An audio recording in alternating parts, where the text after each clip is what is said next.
El Consejo Estatal para las Culturas y las Artes de Chiapas te da la bienvenida a las transmisiones digitales del programa cultural El Arte Ayuda. A través de nuestras redes sociales estaremos transmitiendo talleres, literatura, artes escénicas, visuales y populares. Sigue nuestras transmisiones y disfruta de todo el talento y la pasión de los artistas y creadores de Chiapas. Hola, amigas y amigos.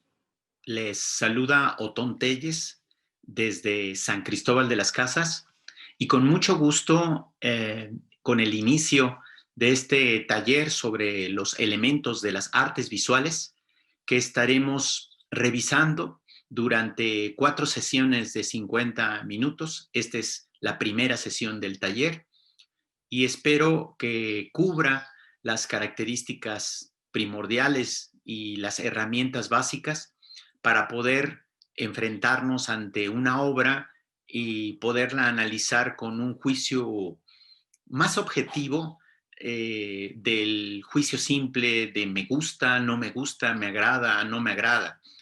Creo que esta es una de las tareas que más me ha interesado formar y es por ello que quisiera compartirlas con todos ustedes.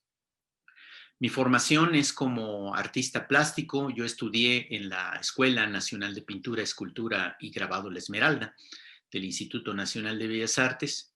Después fui profesor y por último director de dicha institución, pero siempre he estado inmiscuido en el proceso creativo. Es decir, nunca he abandonado mi carrera como profesional de las artes en el sentido de trabajar con constancia y en una búsqueda de un lenguaje y un estilo propio. Sin embargo, cuando las obras se presentan, cuando las obras empiezan a tener estas características de exposiciones, muestras o que alguien viene a mi taller y conoce lo que estoy realizando, la primera pregunta que siempre me hacen es, ¿qué es? ¿Qué es esto que estoy viendo?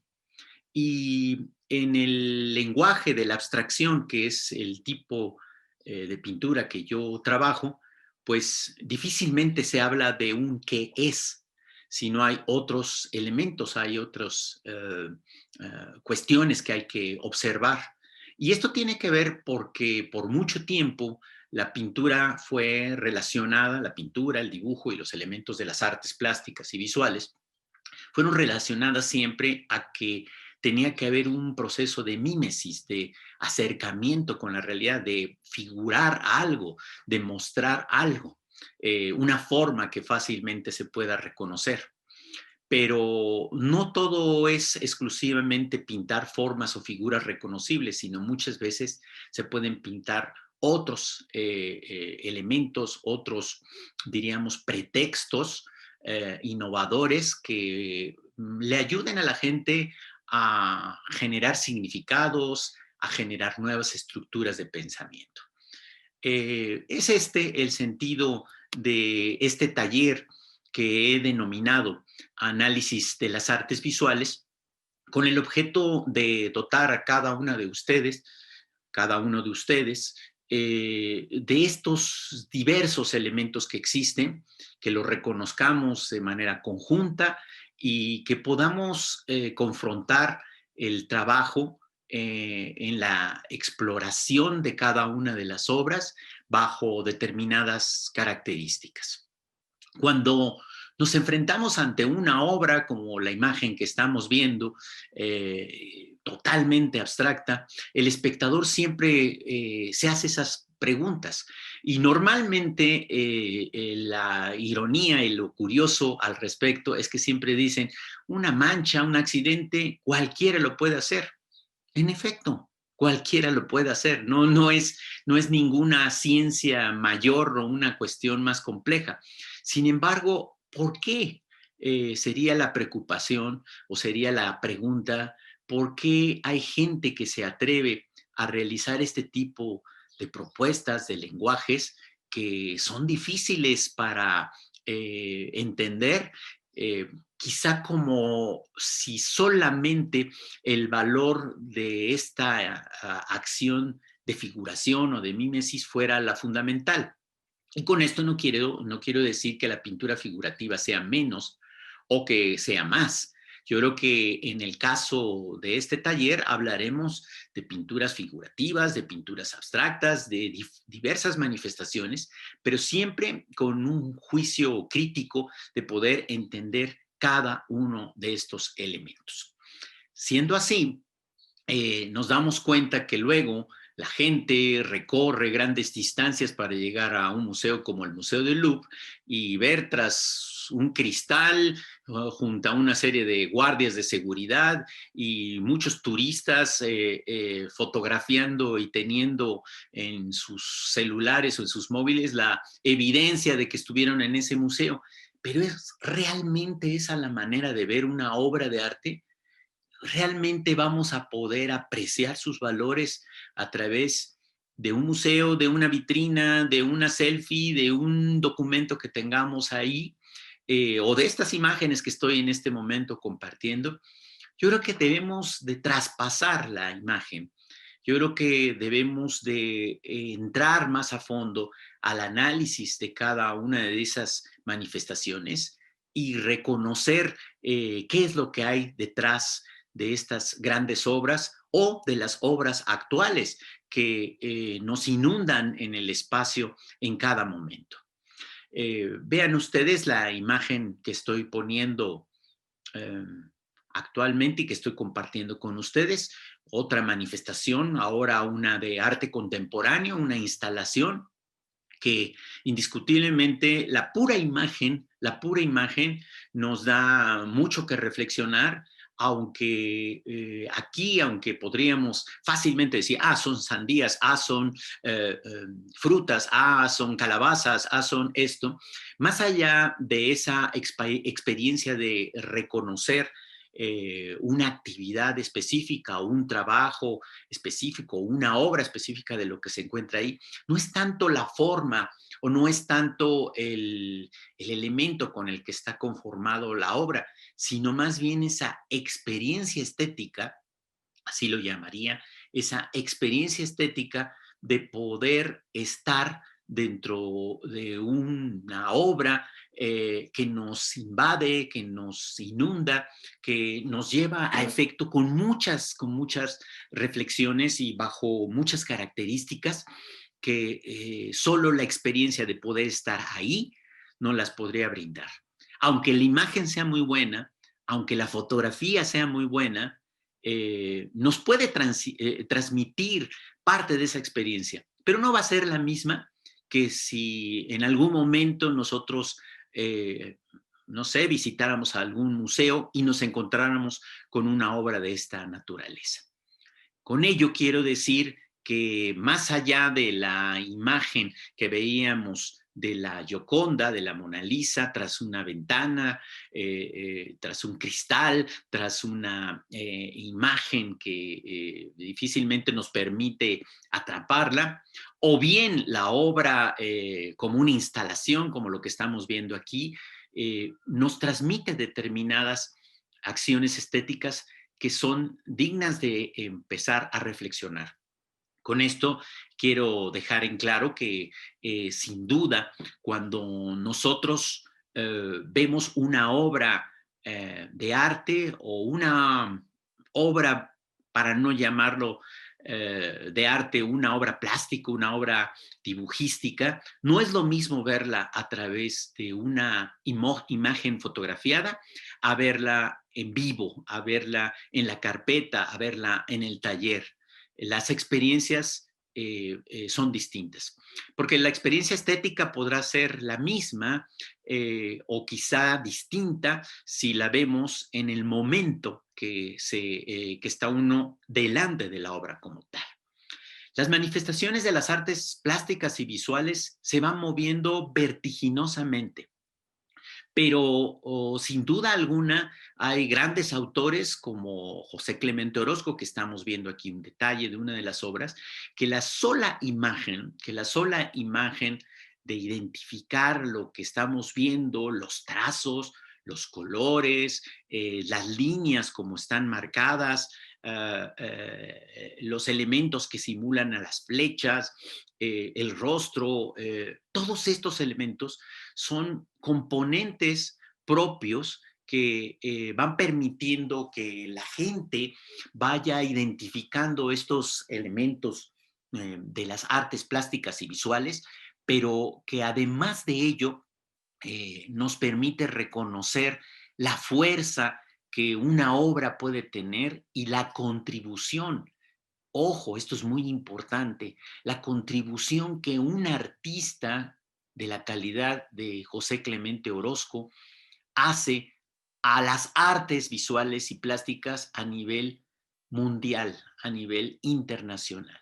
Es decir, el lenguaje de nuestros grandes artistas, y cuando digo de nuestros no me refiero exclusivamente a los mexicanos o a los chiapanecos, sino me refiero a los artistas de la humanidad, es que permiten dejar una huella, un sello de lo que este mundo convulso, este mundo tal y como lo conocemos, está siendo presente en cada uno de los instantes que estamos viviendo. Así nos podemos encontrar con manifestaciones artísticas que vuelcan sobre acciones muy diversas en las grandes ciudades, instalaciones, intervenciones que están realizadas con el fin de sorprender, de generar duda, de generar inquietud, de cuestionar. Y es quizá aquí el principal valor de lo que a mí me interesa cubrir en este taller que estaremos dando a lo largo de estas emisiones, sobre las distintas reflexiones que nos lleva el ver y el ver con un ojo crítico las distintas manifestaciones de artes plásticas y visuales que se están dando en estos últimos años, en esta última década, por señalar algún caso. Fue muy sonada esta obra, y esta obra nos llegó y dijo, pero ¿cómo esto vamos a poder llamar arte? Sí, esa sería mi primera inquietud. ¿Podemos llamar a una manifestación de este tipo arte o no lo podemos llamar? Y creo que esta es la primera gran reflexión que deberíamos de empezarnos a hacer.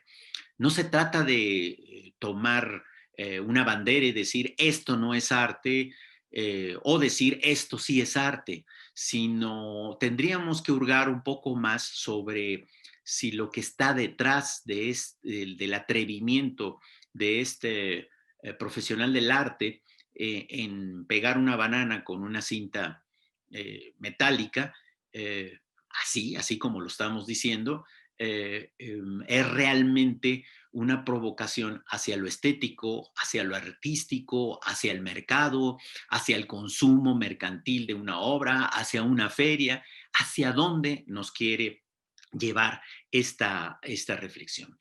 Y para todo ello yo quisiera darle un giro a toda esta primera reflexión y entrar con un elemento que tiene que ver con la producción del arte y la cultura.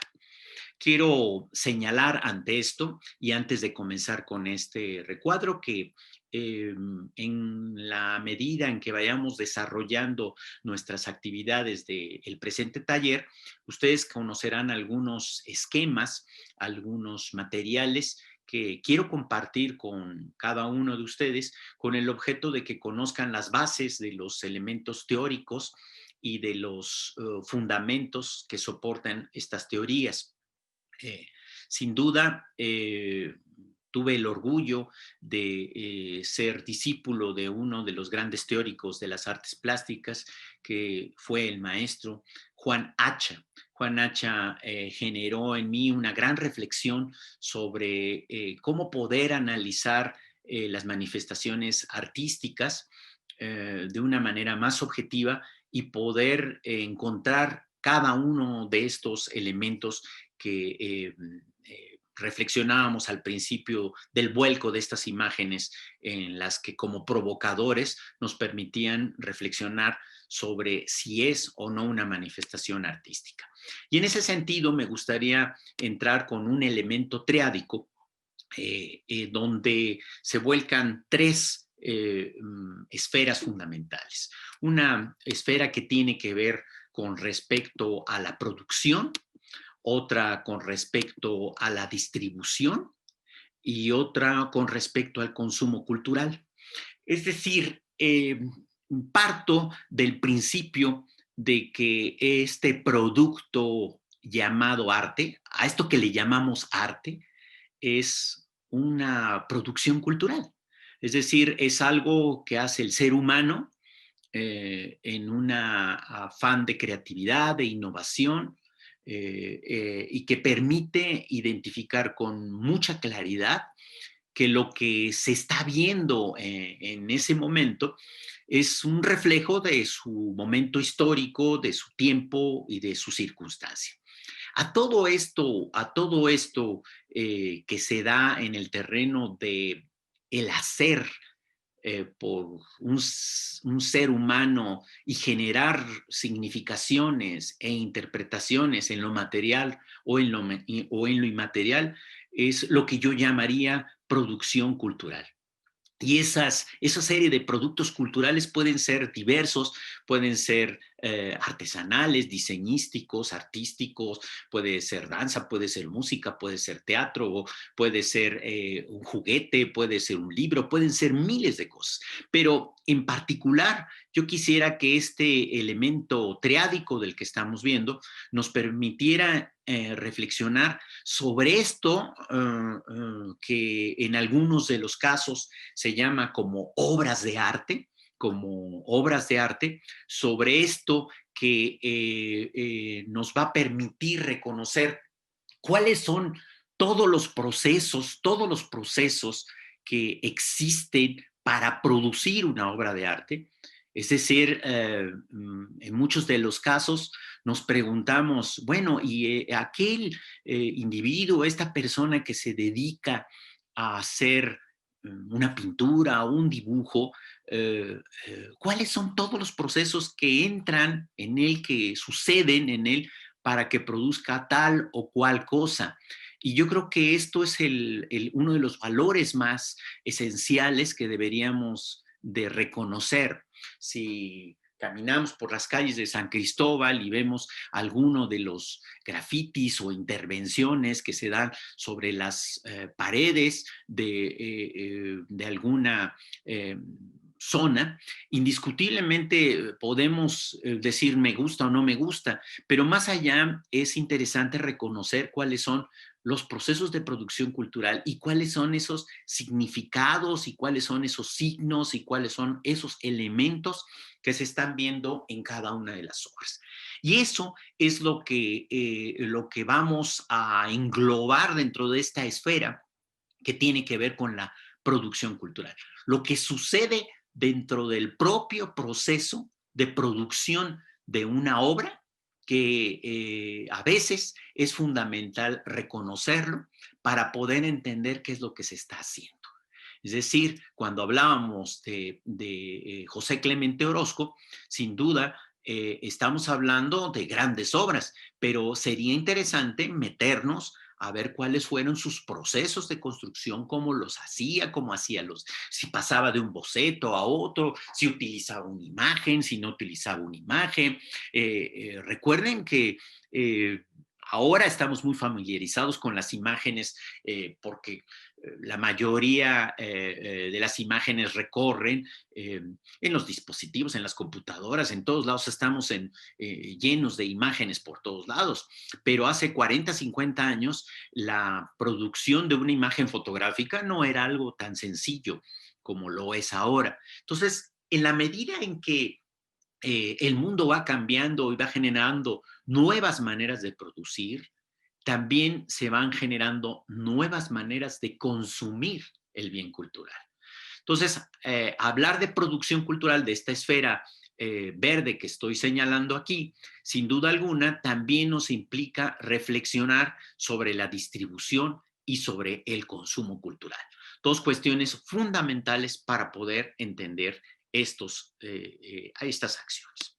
Sin duda, si nosotros entendemos el canal de la producción cultural, si nosotros podemos reconocer qué sucede en el proceso de construcción cultural, de cómo llevamos a efecto una obra de arte, podremos entender también cómo circula, cómo se distribuye y, por último, cómo se consume.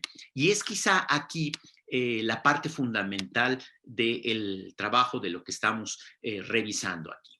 Cuando nosotros hablamos de producción cultural, en el caso de las artes plásticas y visuales, indiscutiblemente que estamos hablando de los espacios de exhibición, pero los espacios de exhibición pueden ser museos, pueden ser galerías, o puede ser la propia casa de uno. En el momento en cuando uno abres tu espacio, invitas a alguien y muestras tu trabajo, estás haciendo la fase de la circulación del bien cultural. Una cosa es cuando tú la estás realizando en tu taller, en tu intimidad, en tu espacio de introspección, que estás trabajando, que estás desarrollando tus ideas, que estás recorriendo el lápiz, que estás absorto en esa tarea. Y otra cosa, cuando tomas la osadía de mostrarlo al otro. Con eso empieza la circulación del bien cultural, con eso empieza la circulación del bien artístico. Es decir, en el momento en que el profesional del arte deja la obra terminada, sea marcada por una firma o sea porque dice aquí termina el proceso y lo muestra a otra persona, a un segundo, a un tercero o a quien guste más, es decir, cuando lo muestra, empieza a circular. Y esa circulación se va a generar esta suerte de lo que estamos hablando, de un consumo cultural en donde desafortunadamente hay una gran ausencia de públicos. Es decir, si nos ponemos a pensar, hablamos de que hay una gran oferta artística en nuestro México, pero hay una severa ausencia de públicos en nuestro México. Casi nadie conoce a los artistas locales, regionales, estatales, nacionales o internacionales. Es muy poca la gente que conoce quiénes son los que se dedican a este quehacer y es muy poca también la gente que puede consumir, hacer un consumo de estos elementos de producción que se hace. Si el profesional del arte se dedica todo un tiempo de construcción a generar un estilo, un elemento muy particular en su quehacer artístico, a la hora que lo muestra en esta etapa de distribución cultural, el consumo cultural es mínimo. Es decir, se vuelve necesario la construcción y formación de públicos creativos, de públicos que puedan interpretar, de públicos que puedan valorar la obra. Cuando yo hablo de un consumo cultural, no hablo en el entendido de un consumismo, no quiero decir eso. Consumo es como cuando tienes sed y tomas agua. Si tienes sed y tomas agua, es porque tu cuerpo demanda la necesidad de hidratarse y eso se entiende de manera muy fácil. Pero en el caso del fenómeno artístico o en el caso del fenómeno cultural, difícilmente reconocemos que el ser humano también tiene necesidades simbólicas, también requiere de necesidades simbólicas. Y las podemos entender en el ámbito de la religión.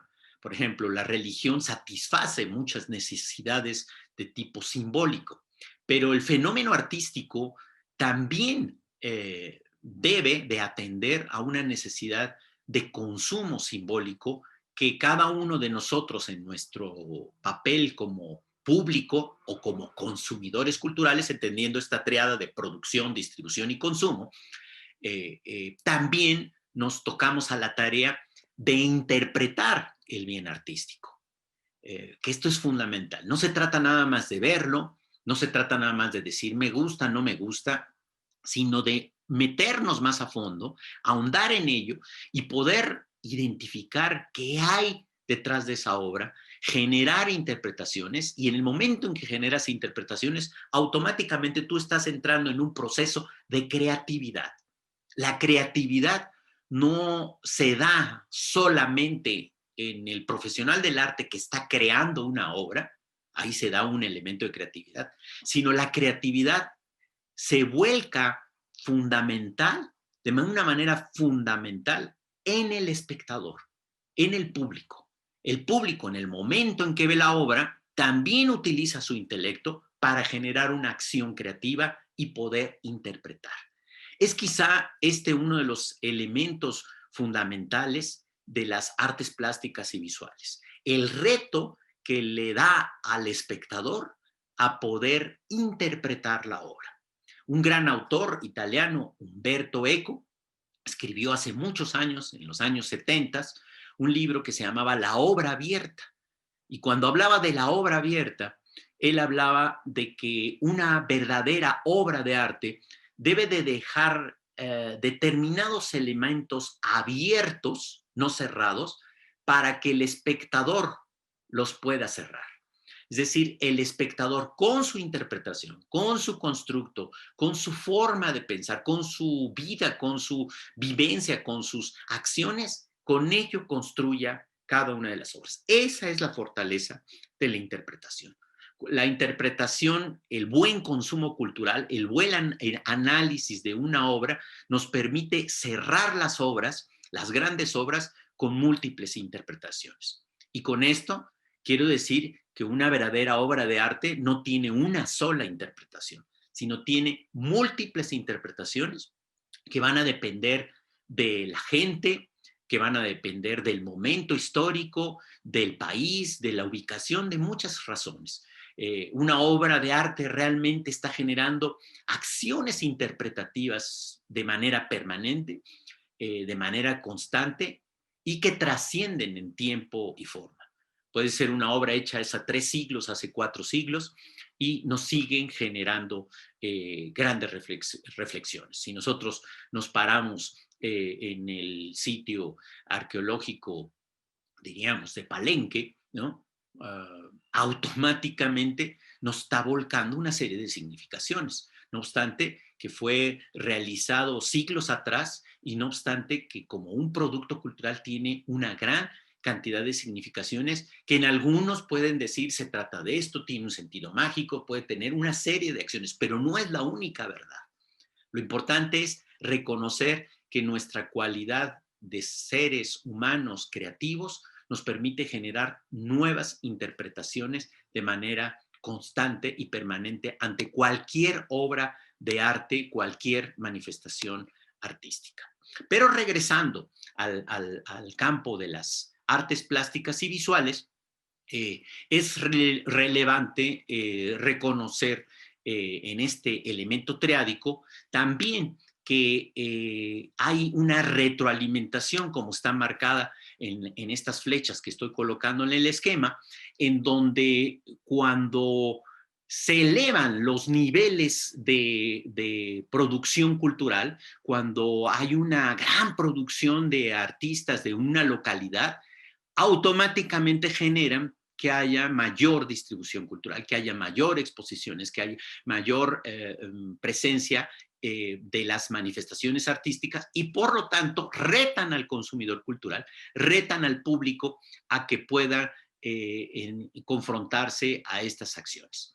De ahí la fortaleza de nuestras comunidades, en donde hay ciudades que tienen muchas manifestaciones de arte. San Cristóbal de las Casas la puede uno recorrer y puede uno encontrar muchos elementos de productos artesanales, de productos diseñísticos que generan muchos imaginarios y generan muchos imaginarios en la gente que nos viene a visitar, en la gente que se sorprende ante esa capacidad creativa que se tiene. Pero hay que entenderlo en el ámbito de la producción y hay que reconocerlo también en el ámbito específico de las artes plásticas y visuales.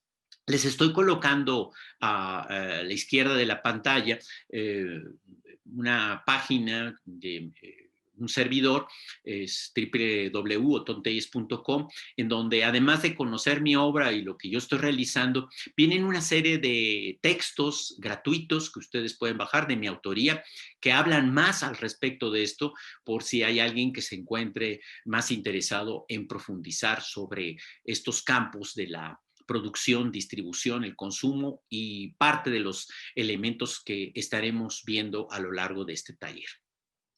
Es por ello importante reconocer que en el ámbito de la producción de arte hay muchos elementos que nos van a permitir identificar las características o las cualidades de cada una de las obras.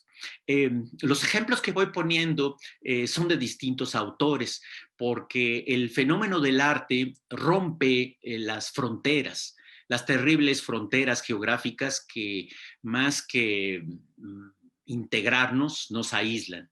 En el fenómeno del arte no hay una frontera. Lo mismo puede ser un profesional del arte de Ocosingo, o un profesional del arte de la Ciudad de México, o de París, o de Hong Kong, o de cualquier otro lado. Lo importante es el producto que está realizando. Y hoy me encontré con esta obra de Henri Matisse, una obra que tiene más de un siglo, y que yo dije, ¿por qué esta obra tiene tanta fuerza? ¿Por qué esta obra puede ser tan significativa para el terreno de las artes y la cultura? Y sin duda alguna, la primera respuesta que me da es por la riqueza en su composición. Cuando hablamos de composición, entonces diríamos, ¿dónde está la riqueza? ¿Qué tiene que ver esa composición y cómo se puede llevar a efecto?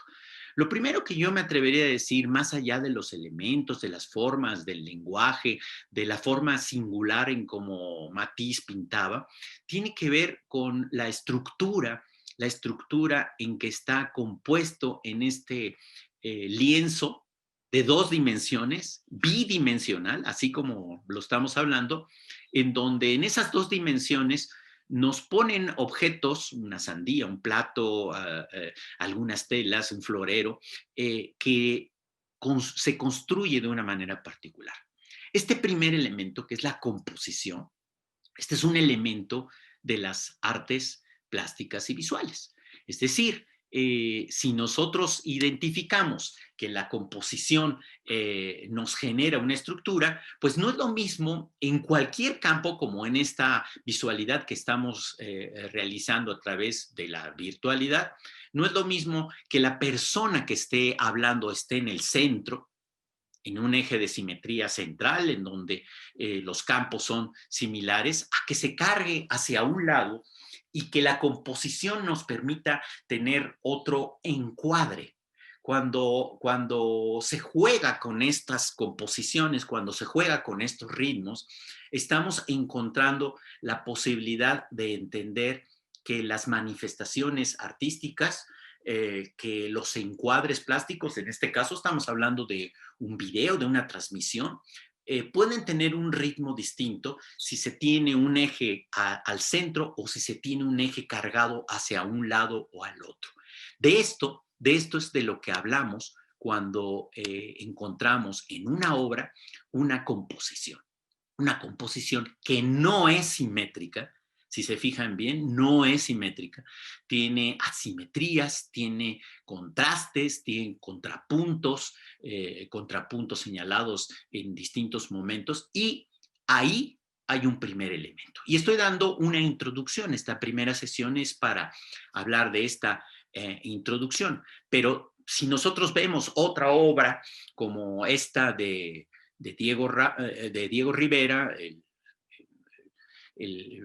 una obra que no es muy conocida por la mayoría de la gente, porque siempre que hablamos de Diego Rivera, pues nos viene a la mente los grandes murales, las grandes obras que hizo. Pero este cuadro de Caballete, en un estilo cubista, que habla sobre Emiliano Zapata, sobre el zapatismo, sin duda alguna genera muchas reflexiones. Y aunque es una composición, a diferencia de la otra, una composición que tiene, diríamos, un centro y una ligera simetría, juega con los distintos elementos, juega con los distintos elementos, con los distintos símbolos, y aquí entra otro elemento fundamental de las artes plásticas y visuales, que son los signos en los que se utilizan, que empiezan a generar imaginarios distintos. Entonces, en el primer elemento fácil, de una manera fácil, la gente puede identificar pues montañas, sombreros, rifles, zarapes, etcétera. Pero luego hay otra serie de elementos como o una hoja de papel, como este azul, así yo diría, este elemento azul que tiene un juego muy particular para la composición.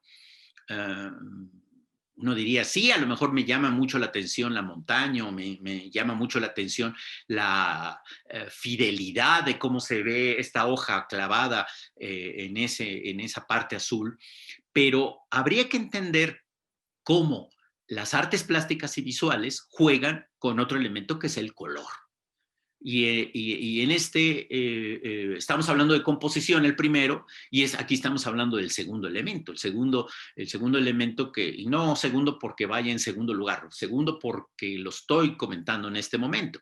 Pero a partir de ese elemento azul, que diríamos que tiene que ver ese azul, ¿por qué lo pintó azul? ¿Por qué no lo pintó rojo? ¿Por qué no lo pintó verde, morado, gris, etcétera? Van generando composiciones que no nada más tienen que ver con los ritmos, con los elementos, sino también con la coloratura de la imagen, de lo que se está viendo, de lo que se está mostrando y de lo que va trabajando a partir de estas acciones.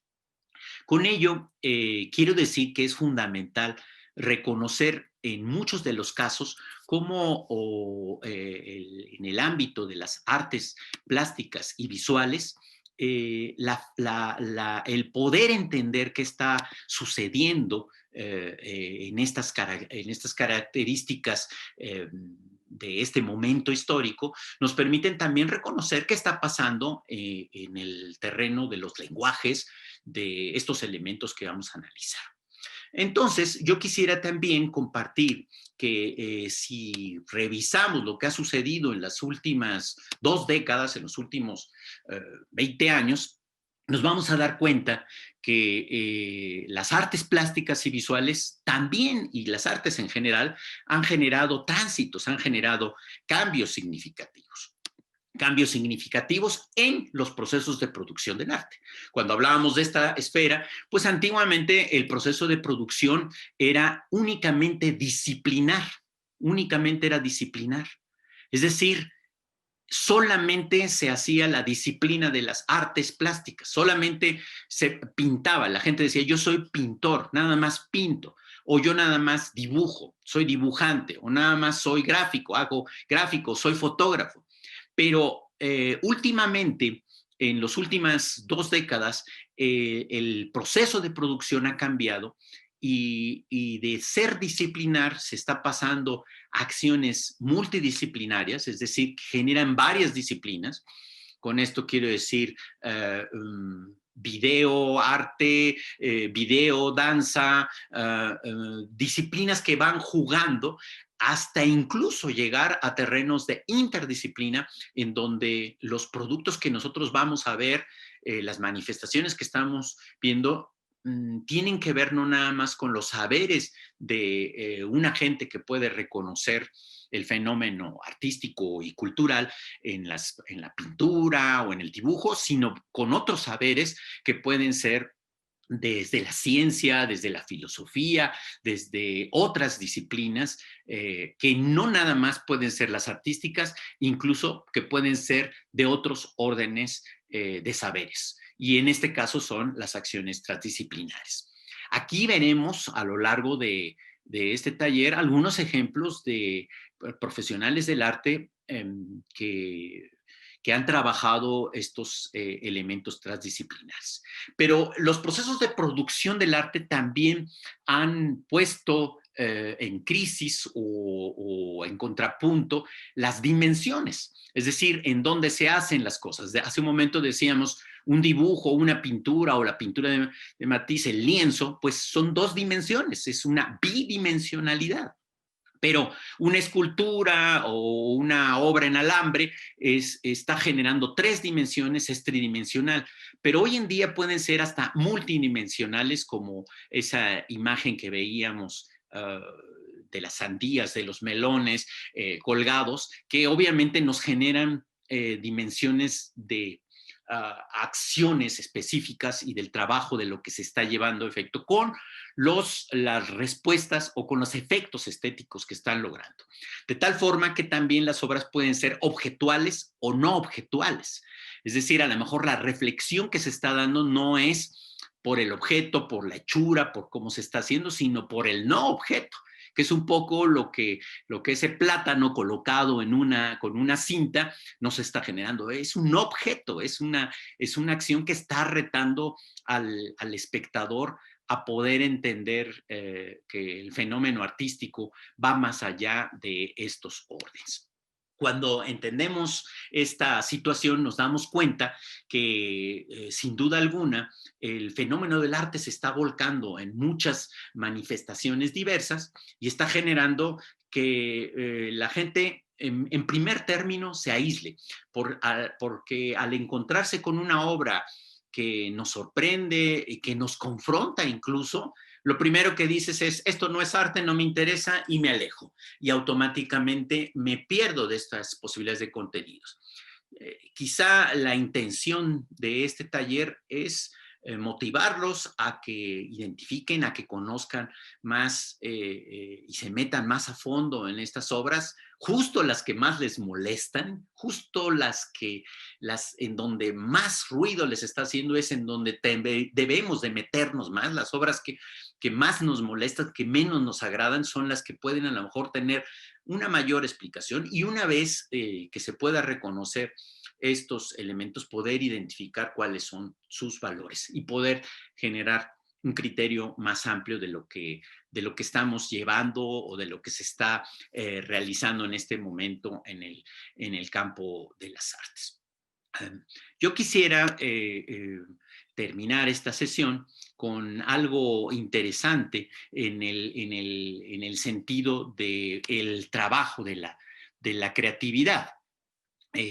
Cuando hablamos de la creatividad, a veces reconocemos, decíamos que, pues sí, que indiscutiblemente que el proceso creativo está en el terreno del arte, en el terreno de los que hacen, pero también está, ¿por qué no llevarlo a efecto? También está en el proceso de los espirales creativos que tienen que ver con esto que Michel Resnick nos habla de un producto artístico, en el sentido de que durante el desarrollo de estos tránsitos del fenómeno artístico, se han generado muchas maneras diversas de entender el fenómeno del arte, pero difícilmente podemos reconocer que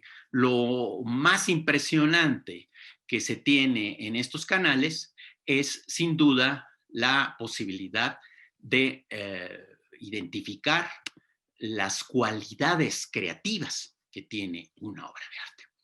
Y una obra de arte nos permite generar reflexiones sobre nuestras capacidades creativas.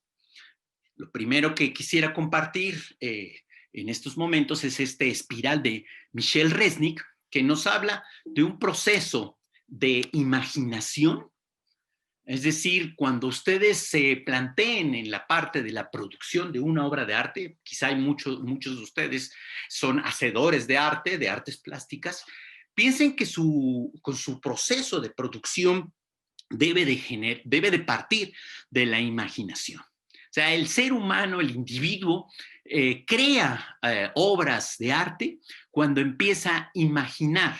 Y esa imaginación lo lleva a un segundo estadio, a un segundo momento, que es la creación, que es el hecho creativo, el hecho de sentarse a dibujar, el hecho de agarrar la brocha y trastocar el lienzo en blanco, o la pared, o el graffiti, o el trazado. Ahí, en ese momento, de la imaginación que está surgiendo, se genera ese aspecto de creación.